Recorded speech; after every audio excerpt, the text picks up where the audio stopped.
प्रतिमा रहती है, जो अंगोपांग रहती है या उसमें कुछ विकृति रहती है, उसकी अपन पूजा पाठ या अभिषेक करते हैं या समाज के कोई करते हैं, उसका समाज पे और परिवार वालों पे क्या प्रभाव पड़ता है? कृपया जिज्ञासा। 2-3-4 दिन से 2-3 बार भी प्रश्न आया, सुबह भी आया था, मैंने शाम को कहा था, अभी मेरे पास कागज आ गए। देखो, मूर्ति बैठाने के लिए मैंने सदा कहा कि मूर्तियां बहुत सावधानी से लाओ, मूर्ति नहीं बैठाना ठीक है। बिना दवाई के खाने मर जाना ठीक है, लेकिन जो वैद्य नहीं है उसके हाथ की दवाई नहीं खानी। बिना दवाई के मरो तो मर जाओ। जो वैद्य ही नहीं है, जो मूर्तियों के संबंध में जानते ही नहीं है, उसको ना तो स्वयं मूर्ति बैठाना चाहिए, यदि कोई पंडित नहीं जानता है तो नहीं बैठाना चाहिए। गुरु को पूछो, गुरु नहीं जानते हैं तो पहले पूछ लो। पहले तो आप खुद ज्ञानी बनो। आप खुद बाजार में जाते हो, आपको नारियल चाहिए है, दुकानदार से कहना, सेठ जी आप ही देख के देखो चोखा नारियल, तो वो कहे हम तो सारी चोखे रखे हैं। और दूसरी बात, दुकानदार के पास जब खोटा और चोखा 2 माल रखे होंगे और उससे खपाने का पूरा मौका मिलेगा तो पहले कौन सा खपाएगा? अरे सब व्यापारी बैठे हो, ध्यान रखना, गड़बड़ मत करना। कौन सा खपाएगा? खोटा खपाएगा। अब समझदारी व्यापारी की नहीं है, समझदारी अपन की है कि अपन को नारियल का लेने गए हैं तो नारियल का ज्ञान होना चाहिए। तुम्हें नहीं ज्ञान है तो पंडित से पूछो, वो पंडित ज्ञानी है क्या? क्या आप मूर्ति के संबंध में जानते हैं? नहीं जानते हैं तो गुरुजनों के पास जाओ, परखो के गुरु को क्या मूर्ति का ज्ञान है। जरूरी नहीं कि सभी साधुओं को मूर्ति का ज्ञान, उससे कोई फर्क नहीं पड़ता। मूर्ति का ज्ञान नहीं है तो वो साधु नहीं है, ऐसी बात नहीं कह रहा हूं। साधु होना अलग चीज है और मूर्ति का ज्ञान होना अलग चीज है। बाप को कंप्यूटर का ज्ञान नहीं है तो क्या बाप नहीं है? बाप तो है, लेकिन कंप्यूटर का ज्ञान नहीं है तो इससे कोई साधुता पे फर्क नहीं पड़ता। लेकिन जान गए, शिल्पी आदि सबसे करना चाहिए। मूर्ति बैठाते समय मूर्तियां, पूज्यपाद जिनसेन स्वामी प्रतिष्ठा पाठ में ये बातें कुछ लिखी हैं। पंडित जी साहब अपने टीकमगढ़ के गुलाब चंद जी पुष्प, उन्होंने एक प्रतिष्ठा पाठ लिखा, उसमें संग्रह किया। नाथूलाल जी ने संग्रह किया। जितने देखो मूर्तियों के ऐसे ऐसे दुष्परिणाम देखे। कई मूर्तियां हम देखते हैं और पूछते भाई इस मूर्ति बनाने वाला वंश कहाँ है? बोले महाराज वंश ही नहीं है। मंदिर और मूर्ति यदि सदोष बन गई, 3 चीजों का वंश बिल्कुल खत्म हो जाते। मूर्ति सदोष है, मंदिर सदोष है, और मंदिर बनाने वाले परिवार का कब्जा उस मंदिर पर है तो 3 पीढ़ी के बाद धीरे धीरे उनके वंश खत्म हो जाएंगे। ये 3 चीज कभी मंदिरों पर कभी कब्जा नहीं करना। मंदिर बनाने के बाद तुरंत मंदिर प्रतिष्ठा होते ही मंदिर समाज को सुपुर्द कर देना चाहिए। अपने और अपने परिवार के कब्जे में कभी नहीं रखना, कभी नहीं। हमने बड़े बड़े सेठ देखे, सब धराशायी हो गए, जिनकी थू बोलती थी, लेकिन मंदिर अपने कब्जों में रखें। अपने परिवार का ट्रस्ट बना लेते हैं, अपने परिवार के रिश्तेदारों को लेकर मंदिर चलाते हैं। उस मंदिर का सारा दुष्प्रभाव उन वंशों पर पड़ता है। 3री पीढ़ी के बाद धीरे डाउन होते होते वंश नहीं बचेगा, उस वंश का नाम लेने वाला नहीं बचेगा। इसलिए मेरा कहना है मंदिर बनाओ, मूर्ति बैठा लो। वेदियां बनती हैं जब, तब मैं हमेशा बोलता हूं मूर्ति प्रतिष्ठा आती है, मेरे अपने भक्तों से जब पंचगणक होते ना, तुरंत श्रीफल लेके कहता हूं, बोलो आज के बाद ये मूर्ति मेरी नहीं, पंच कल्याणक में जा रही है, अब ये मूर्ति नहीं है मेरी, ये भगवान है। भगवान मेरे नहीं, मैं भगवान का हूं।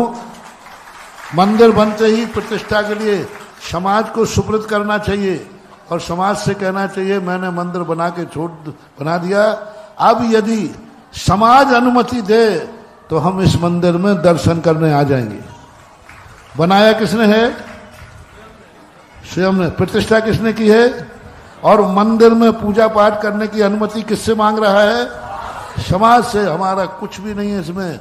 आप समाज वालों की अनुमति हो तो हमारा परिवार इस मंदिर में अभिषेक पूजन करने आ जाएगा। यदि आपकी सहमति नहीं है तो कोई बात नहीं, हमारे लिए तो समाज को दे। ऐसी भावना से मंदिर समाप्त करो, 7 पीढ़ी तक भी बाल मां का हो जाए तो मैं कह रहा हूं। मूर्ति समर्पित करो। वेदियां बनाए रहते हो, अपने अपने नाम से चलती रहती है, अपने नाम की तू बोलती रहती है। ये हमारे मंदिर, अपनी गुल्लक खोलना, अपना पैसा रखना और अपनी परिवार का ट्रस्ट बनाना मत करो महानुभाव, मत करो, मत करो, मत करो। मान जाओ, नहीं तो अब वो तुम बोला करो, बार बार मेरे से मत बोला, आगे की बात तुम बोला करो। मान जाओ नहीं तो जिज्ञासा करेंगे। देखो, एक थोड़ा सा बता देते हैं। देखो कितना अच्छा अपने शास्त्रों में वर्णन लिखा है। मूल नायक की प्रतिमा की दृष्टि, मूल नायक भगवान की प्रतिमा की दृष्टि सामने आप कांच लगा देते हो, पैक करके लगा देते हो। कभी मूल नायक भगवान की दृष्टि पैक नहीं करना। अभिषेक के समय, दर्शन के समय 1 बार 2 बार वो गेट खुलना, दिन भर बंद किए रहो, सुबह शाम खुलना चाहिए। देखो कितनी बड़ी है। यदि मूर्ति के दरवाजा होता ना, इनके 8 भाग होते हैं। यदि पहले ध्वज आय में है तो संपत्ति कारक, और दूसरी आय में यदि भगवान की मूर्ति है, नीचे से चलना ऊपर की तरफ, और दूसरी आय में है तो मृत्यु कारक, सिंह आय में है तो शुभ कारक, चतुर्थ भाग में है तो कष्ट कारक, पंचम भाग में है तो कल्याणकारी, छठवें भाग में है तो पीड़ा कारक, और 7वें भाग है तो लक्ष्मीदायक, और 8वें भाग में है तो अशुभदायक। इस गेट के 8 भाग किए गए, बराबर 8 भाग करो। और उस 8 भाग में कौन से भाग में भगवान की दृष्टि निकल रही है? आज सबसे ज्यादा सुख समृद्धि यदि तुम्हें चाहिए है तो भगवान की दृष्टि गेट के 7वें भाग से निकलना चाहिए। यानी 7वां भाग और भगवान की आंख बराबर होना चाहिए, इस प्रकार का। अब यदि मूर्ति में थोड़ी बहुत खंडित हो जाती है तो कितना बड़ा शास्त्र में दोष लिखा है, देखें। नख खंडित हो गया, शत्रु तुम्हें कष्ट देगा। अंगुली खंडित हुई है, देश का विनाश है।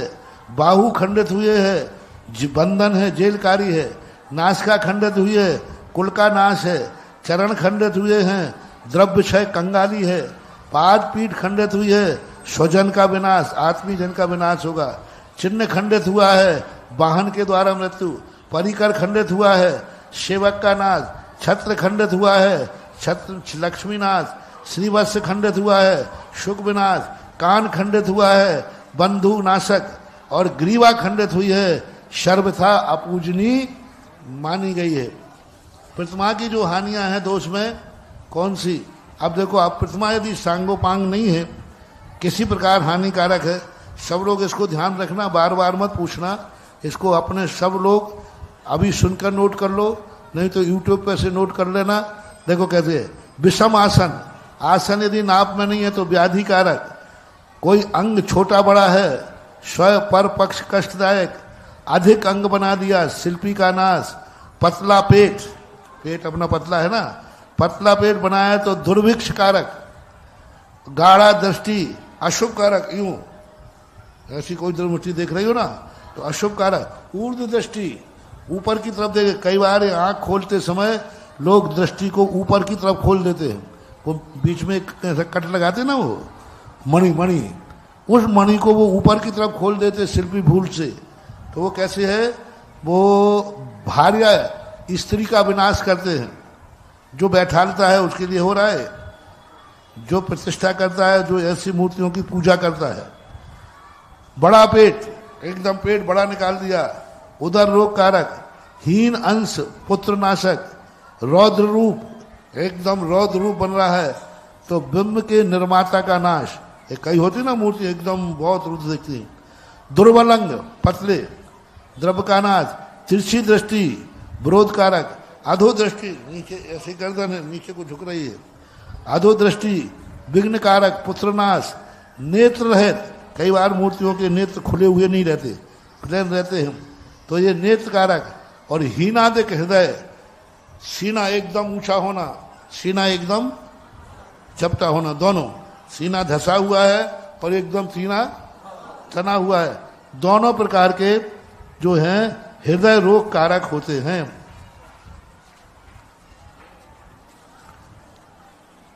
अब प्रतिमा के अंदर जो दाग होते हैं, दागी प्रतिमा मत लो। आजकल ऐसा पेंट कर देते हैं जो पेंट जो है अपन को दिखता नहीं है, लेकिन कुछ दिन के बाद वो निकल जाता है।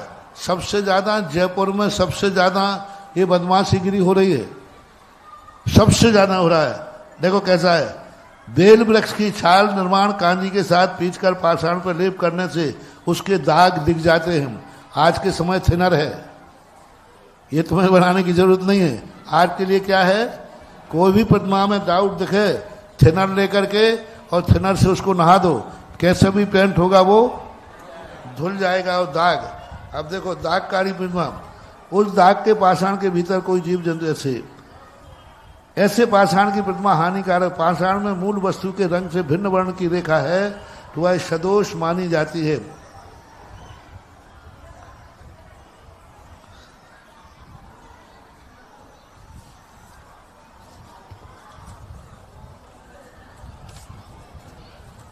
हीन अंग की प्रतिमा वक्र नाश का है तो दुख कारक, विकृत नेत्र है तो नेत्र, हीन कटी, यदि पतली कमर है प्रतिमा की, आचार्य का विनाश। हाँ, और ले लो सूर्य मंत्र। हाँ, हमारी भी बारी आ गई, तुम्हें नंबर आ गया। आचार्य है ना सूर्य मंत्र, तो मुनि महाराज भी हो सकते हैं और आचार्य भी हो सकते हैं। हीन आसन, रिद्धि नाशक, ऊर्ध्वमुख धन नाशक, वक्र की बात स्वदेश नाशक, हीन अंग क्षय कारक, छोटा मुख भोग विनाश, हीन जंगा पुत्र और मित्र का विनाश, हीन अस्त धन क्षय कारक, अधोमुख चिंता कारक, ऊंचा नीचा मुख घर में नहीं रहने देगा, बाहर भगाएगा। इस प्रकार से बहुत सारी बातें शास्त्रों में लिखी हैं। सभी मेरा पंडितों से कहना है, आपकी बहुत बड़ी जिम्मेवारी है, आप लोग प्रतिष्ठा पाठों का अध्ययन करें। मात्र पैसा कमाने के लिए प्रतिष्ठा पाठ प्रतिष्ठाचार्य मत बने, मात ख्याति पूजा लाभ के प्रतिष्ठाचार्य मत बने। मात अकेले प्रतिष्ठा करना सीख गए तो इससे कुछ नहीं, बहुत बड़ी जिम्मेवारी है। जिस पंडित ने तुम्हारे लिए मूर्ति प्राप्त की है, श्रावक ने तो तुम्हारे ऊपर विश्वास किया है। पंडित का कुल का नाश होता है, कभी सिद्धियां नहीं होती। सारे पंडितों ब्रह्मचारियों से मेरा कहना है, इस समाज को बर्बाद मत करो, मूर्तियां निर्दोष बनाओ। और आप लोगों से भी कहना है, मूर्ति को सस्ती महंगी मत देखो, यदि 2 रुपया ज्यादा लगता है तो लगाओ, लेकिन मूर्तियां अच्छी बैठना चाहिए। आगम में जो लिखा था मैंने आपको बता दिया, इसलिए सावधानी रखिए। गुरुमुख से इतनी सारी जानकारी सुनने के बाद बस मैं तो आपसे यही निवेदन करूंगा कि जो भी श्रेष्ठी हो या जो भी प्रतिष्ठाचार्य आदि हो, तो मूर्ति बिठाने के पहले एक बार गुरुवर से जांच जरूर करा लें। 7 पीढ़ी तक हमारे